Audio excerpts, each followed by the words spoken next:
Simu mbili za upendo zimepigwa na kusikika katika uwanja wa CCM Kirumba, pasi mbili zikitoka nchini Uganda kwa Starboy Alan Okello zikifikia Mudathiri Yahya Abbas na magoli yake mawili, na salam zikiweza kutokea CCM Kirumba. Karibu sana katika uchambuzi wa dakika 45 za kipindi cha kwanza. Pamba Jiji Football Club wanakawekamo wana TP Lindanda wakiwa wako nyuma kwa kichapo cha mabao 2-0 mbele Young Africans. Karibu katika uchambuzi. Mimi ni Saidi Salim Msumi, nipo na Abisai Steven Junior pamoja na Gadrisen Muro, mzee wa Ikolebe Intense. Tuanze kuangazia kwanza bao la kwanza lilivyo tengenezwa. Abisai Steven Junior, ni Alan Okello kwenda kwa Mudathiri Yahya Abbas, muda na simu zikapigwa. Ya kwanza unapongeza benchi la ufundi la Yanga, limefanya homework yao vizuri sana. Walikuwa wanatafuta weakness ya mabeki wa Pamba ni nini. Kuna huu mfumo wa mabeki watatu, ukiweza kuwasimamisha washambuliaji wawili, mara nyingi huwa unawa occupy na kuwapa ubize sana. Hapa waliwaforce warudi kwenye 4, lakini kwa sababu wameweka wachezaji wawili, mabeki wale walizidiwa. Huyu hapa ni Abdulmajid Mangalo, anatakiwa kuwa beki wakati katikati, lakini huyu Ibrahim Abraham alitakiwa kuwa wingback. Lakini leo amekutwa kwenye hili tukio kwa sababu Yanga wameamua kutumia mpira mmoja mrefu kwa surprise. Mohamed Hussein, unamwona wewe, hiki ni kitu ambacho wamekifanyia plani kabisa mazoezi. Wamegundua uwanja huu ukitaka kupiga pasi fupi fupi itakuwa shida. Na mtu anaweza kujiuliza kwa nini naongea kwa kujiamini hivi, kwa sababu nimeangalia press ya kocha Pedro Gonçalves. Aliwatahadharisha wana Yanga, aliwaambia kabisa mechi ya leo ni tunaenda kwenye uwanja ambao utegemei kuona beautiful football, beautiful game.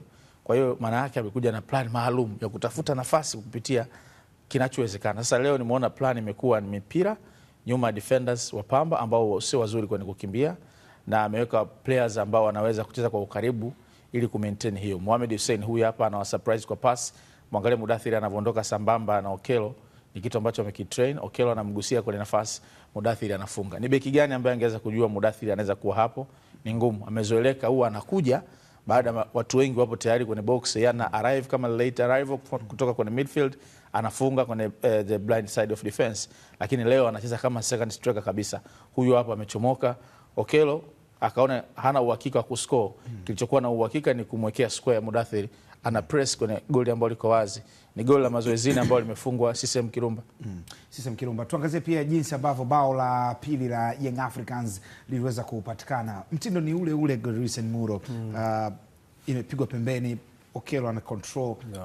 Angeweza kushoot labda, lakini kwa sababu golikipa tayari alikuwa shabana post, achia pasi ya upendo kwa Mudathiri Yahya Abbas.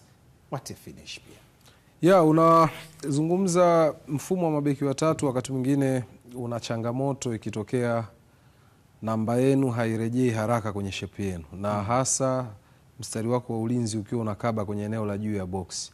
Mabao yote mawili yamefungwa Pamba wakiwa wote wako nje ya box kasoro Yona Amos.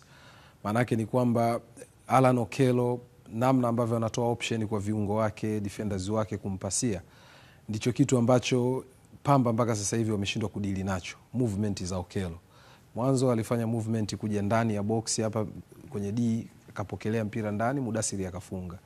Hii ya pili, angalia Pacome pasi aliyopiga, ni kitu ambacho wamekiplani. Hapo kaomba kwenye half space, kauwai mpira na uzuri kwa sababu ball control yake iko vizuri. Mudathiri ndio mtu pekee amekuwa akija kumsupport. Kikosi wakati kinapangwa ulikuwa unaona kama Pacome na Okello ndo wanasimama juu.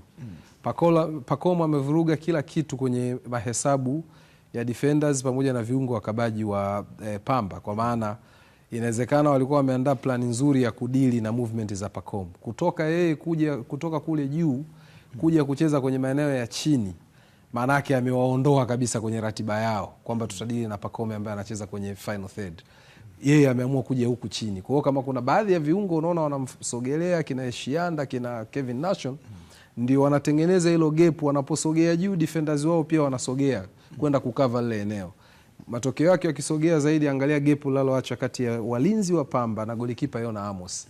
Gap ambalo linampa Okello mara zote muda wa kucontrol mpira, muda wa kutazama ataupasia wapi, kwa sababu hata bao la kwanza la Mudathiri, hata kama Okello amefanya one touch, lakini alishapata muda wa kuamua hii one touch na igusa wapi. Kwa hiyo nafikiri Kwa Pamba hata ile comfortability, yes, kujinyumbulisha, kujiandaa kabisa na ulegeza mguni uachie hapa mpira uje, ila angekuwa amebanwa hivi sambamba, huo utulivu angeukosa. Kwa hiyo Msumi huwa tunaamini ukilinda na mabeki wakati watatu na wingbacks wanaweza kuja ku rearrange ile kurudi kwenye arrangement kwa haraka, huo unakuwa na watu watano. Maana yake katika zile side za kuelekea mbele zote tano za wide 2 za half 2 pamoja na central, tunaamini wewe unaweza ukalikava ile eneo kwa kiasi kikubwa. Although huwezi kukava eneo lote kutoka kibendera hadi kibendera, lakini kwenye uso wa goli na uso wa yadi 18 unaweza kuzikava. Lakini kwa leo angalia mipira yote imemkuta Okello, gepu kati ya mchezaji na mchezaji unaweza kuhesabu mita 5 mpaka 6. Muro, tuangazie kuhusiana na takwimu, na kama unaona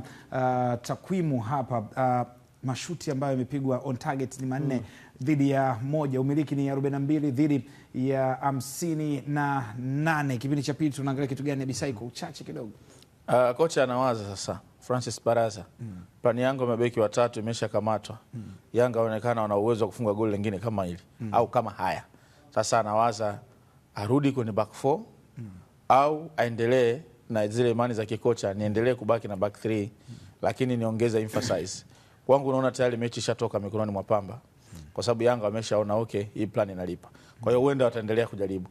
Na ubaya ni kwamba hizi pasi wanapigwa kwa surprise. Mpira unakuwa uko mbali, wao walinzi wanakuwa na clear mstari. Na ukiwa unaondoka wana relax, attention inakuwa sio kukaba mtu. Kwa hiyo kuna gap kubwa sana.